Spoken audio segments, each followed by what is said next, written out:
With our image inserted, the next thing to do is create a table that contains a bit of text. Create this table under our last table and create a table row. Now create a table column.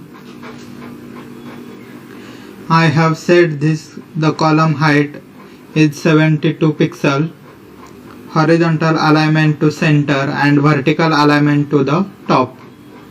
That means text will start at the top of the column. Now we will create the nested table inside this column. A table row, and then the column that will contain actual text. So this column had a width of 726 pixel, alignment of center.